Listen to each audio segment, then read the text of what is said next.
আজকের ভিডিওতে আমি শেয়ার করব রা বাংলার কিছু ফেমাস টুরিস্ট স্পট। একটা টাইম ছিল যখন রা বাংলাকে অফবিট ডেস্টিনেশন অফ সিকিম হিসেবেই কাউন্ট করা হতো, কিন্তু এখন রা বাংলা হয়ে উঠেছে একটা famous tourist attraction of Sikkim. Pelling থেকে সময় লাগে ঘন্টা দুয়েক রা বাংলা পৌঁছতে। এক রাত রা বাংলায় থেকেও কভার করা যায় অনেকগুলো ট্যুরিস্ট স্পট, আবার ওয়ান ডে ট্রিপ হিসেবেও ঘুরে আসা যায় রা বাংলা। আমাদের হোটেলটি বুদ্ধা পার্কের খুব কাছেই ছিল, ওয়াকিং ডিস্টেন্সে, তাই আমরা হেঁটেই চললাম বুদ্ধা পার্কের উদ্দেশ্যে। ওই রাস্তাটি দিয়ে এসে এরকম মাটির একটি স্লোপ দিয়ে উঠে এলাম ওপরে। যদিও ঘুরে আসা যেত, যেটা একটু টায়ারিং ছিল, কারণ স্লোপটা খুবই স্টিফ ছিল এবং পাহাড়ি রাস্তা বলে উঠতেও বেশ কষ্ট লাগছিল। এইখান থেকে প্রায় 200 থেকে 250 মিটার এগোলেই পড়বে বুদ্ধা পার্কের গেটটি, যদিও পার্কটি রাইট সাইডে খুব ভালোভাবেই দেখা গেল। এই রাস্তাটি দিয়ে সোজা এগিয়ে গেলেই পড়বে টিকিট কাউন্টারটি। টিকিট কাউন্টারের সামনে ইন্ডিকেশন দেওয়া আছে যে সকাল 9টা থেকে গেট খোলা হয় এন্ট্রেন্সের জন্য, আর সন্ধে 6টা অবধি এন্ট্রি নেওয়া যায়। এখানে টিকিট চার্জ হচ্ছে ফরেনার্সদের জন্য 200 রুপিস পার হেড, ইন্ডিয়ানসদের জন্য 80 রুপিস পার হেড, ডিফেন্সের লোকেদের জন্য 50 রুপিস পার হেড, আর চিলড্রেন্সদের জন্য 20 রুপিস পার হেড। ভিডিওগ্রাফি করতে গেলে 3000 টাকা পার ক্যামেরা লাগবে। ড্রোন ওড়াতে গেলে 2000 টাকা পার ড্রোন লাগবে। আর এই পার্কটি যদি আপনি ওদের ইকো কার্টে ঘুরতে চান তাহলে 300 টাকা চার্জ লাগবে। ভেতরে ঢুকেই দেখা গেল একটি স্লিপিং বুদ্ধার মূর্তি। এই ভেতরেই আছে বুদ্ধা পার্ক রেসিডেন্সি, যেখানে আপনারা স্টে করতে পারেন। বুদ্ধা পার্ক রেসিডেন্সিতে যদি আপনি থাকেন তাহলে কোনো রকম এক্সট্রা এন্ট্রেন্সের জন্য টিকিট কস্ট লাগবে না। এইখান থেকে কিন্তু খুব ভালোভাবে বুদ্ধা পার্কটি অ্যাজ এ হোল দেখা যায়। এই বুদ্ধার পার্কে যে বুদ্ধ মূর্তিটি আছে তার হাইট হলো 130 feet, that is round about 40 metres. এই পার্কটির কনস্ট্রাকশন শুরু হয়েছিল 2006 সালে, চলেছিল 2013 অবধি। 25শে জানুয়ারি 2013 এটির উদ্বোধন করেছিলেন 14th দলাই লামা। এই মূর্তিটিতে কপার ইউজ করা হয়েছে রাউন্ড অ্যাবাউট 60 টনস। এখানে যে মনেস্ট্রিটি আছে তার ভেতরে ফটোগ্রাফি নট অ্যালাউড। এরপর বলে রাখি যে রা বাংলা চেষ্টা করবেন বিকেলে 3টের মধ্যে পৌঁছতে, যাতে ফার্স্ট স্পট আপনারা বুদ্ধা পার্কই ঘুরতে পারেন, কারণ বুদ্ধা পার্কের ভিউটা ডে লাইটে একরকম, আর যখন রাতের অন্ধকারে আলো জ্বলে ওঠে তখন কিন্তু এর ভিউটা অন্যরকম। তাই দুটো ভিউ এনজয় করার জন্য বিকেলে 3টে থেকে 3:30-র মধ্যে বুদ্ধ পার্ক পৌঁছলেই দুটো ভিউ আপনি খুব ভালোভাবে এনজয় করতে পারবেন।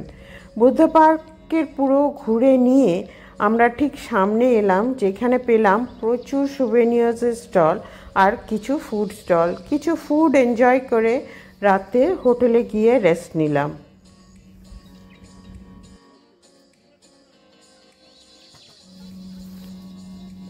নেক্সট ডে মর্নিংয়ে হোটেল থেকেই এনজয় করলাম কাঞ্চনজঙ্ঘার ভিউ। তারপর বেরিয়ে পড়লাম রালং মনেস্ট্রির উদ্দেশ্যে।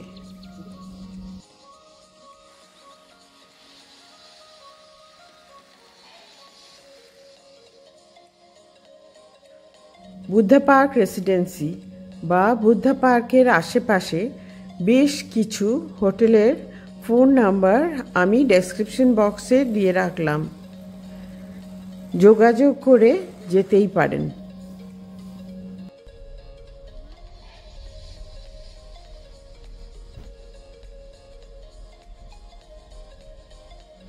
রা বাংলার বা বলা যেতে পারে সাউথ সিকিমের one of the biggest and famous monastery হচ্ছে এই রালং মনেস্ট্রি। এইখানে পৌঁছে একটা অন্য অনুভূতি হবে।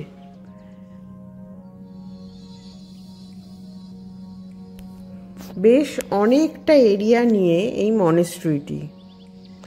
আমি এতদিন যতগুলো মনেস্ট্রি ঘুরেছি সব মনেস্ট্রিতেই দেখেছি ফটোগ্রাফি নট অ্যালাউড, কিন্তু এই একটা মনেস্ট্রি দেখলাম যেখানে ফটোগ্রাফিতে কোনো নিষেধাজ্ঞা নেই।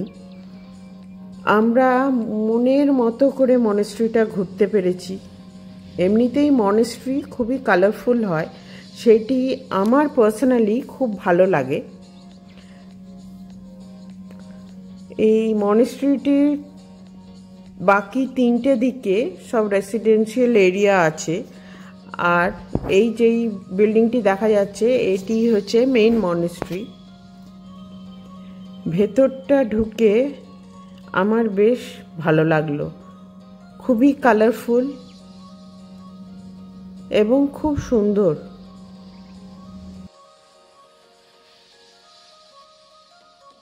এই মনেস্ট্রির ভেতরে যেসব পেন্টিংসগুলো আমি দেখলাম সেগুলো আমাকে খুবই অ্যাট্রাক্ট করেছিল, এক কথায় মেসমেরাইজিং।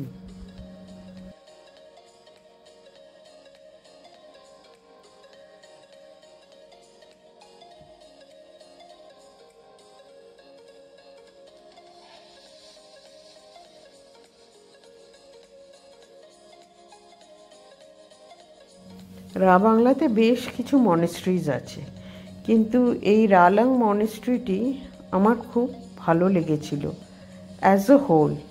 এখানকার যে পেন্টিংস, যে অ্যাটমসফিয়ার, যে ডেকোরেশন, সব কিছু আমার বেশ ভালো লেগে গেছিল। এরপর আমরা যাব বুদ্ধা পার্কের কাছে রাবং চিলড্রেন্স পার্কের উদ্দেশ্যে। এই চিলড্রেন্স পার্কটি এখনও আন্ডার কনস্ট্রাকশন। এখানে বাচ্চাদের জন্য বেশ কিছু স্পোর্টস, ওয়াটার স্পোর্টস বা জিপ লাইনিং বা সাইক্লিং এর ব্যবস্থা করা হয়েছে, কিন্তু কোনোটাই সেইভাবে চালু হয়নি। যাই হোক, সাথে যেহেতু বাচ্চারা ছিল, জায়গাটা ঘুরে দেখে এখানের আরেকটি ফেমাস স্পট হচ্ছে টাইটানিক ভিউ পয়েন্ট। এইটার ভিউটাই ক্যাপচার করার মতো একটি জায়গা। তারপর আমরা চললাম নামচির উদ্দেশ্যে। নামচি যাওয়ার পথে পড়ল টেমি টি গার্ডেন। সকালে হোটেল থেকে বেরিয়েছিলাম ব্রেকফাস্ট সেরে, লাঞ্চ করা হয়নি কোথাও। টেমি টি গার্ডেনের সামনে একটি খুব ভালো রেস্টুরেন্ট ছিল, সেখানে সবাই মিলে লাঞ্চ সারলাম। এই টেমি টি গার্ডেনটি হচ্ছে only tea garden of Sikkim. প্রায় 450 একর এরিয়া নিয়ে এই টি গার্ডেনটি, আর এখানের পুরো চাষটাই হয় অর্গানিক ফার্টিলাইজার দিয়ে। রা বাংলা থেকে টেমি টি গার্ডেন আসতে প্রায় ঘন্টাখানেক সময় লাগলো। টেমি টি গার্ডেনে ঢোকার জন্য চার্জ লাগলো 20 রুপিস পার হেড। এই টি গার্ডেনের কিন্তু ওদের নিজস্ব চায়ের একটি স্টলও আছে, যেখান থেকে আমরা লোকাল লোকজন বা টুরিস্টরা চা সংগ্রহ করতে পারি।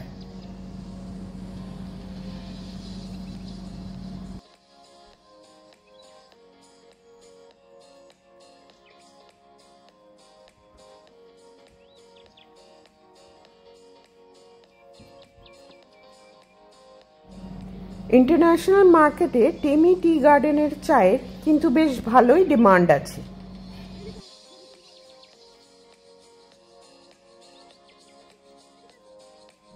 দিগন্ত বিস্তৃত সবুজ চা বাগানের সাথে কোথাও যেন নীল আকাশ এসে ছুঁয়েছে। এখান থেকে কাঞ্চনজঙ্ঘারও ভিউটা খুব সুন্দরভাবে পাওয়া যায়।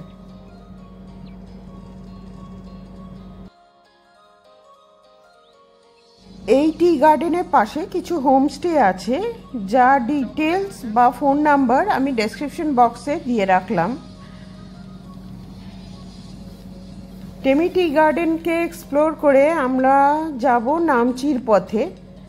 দেখব নামচির 4 ধাম, খুব শীঘ্রই ফিরে আসছি নামচির 4 ধামের ভিডিও নিয়ে। So stay in touch with Soma and her passion. See you all my friends and love you all. Bye.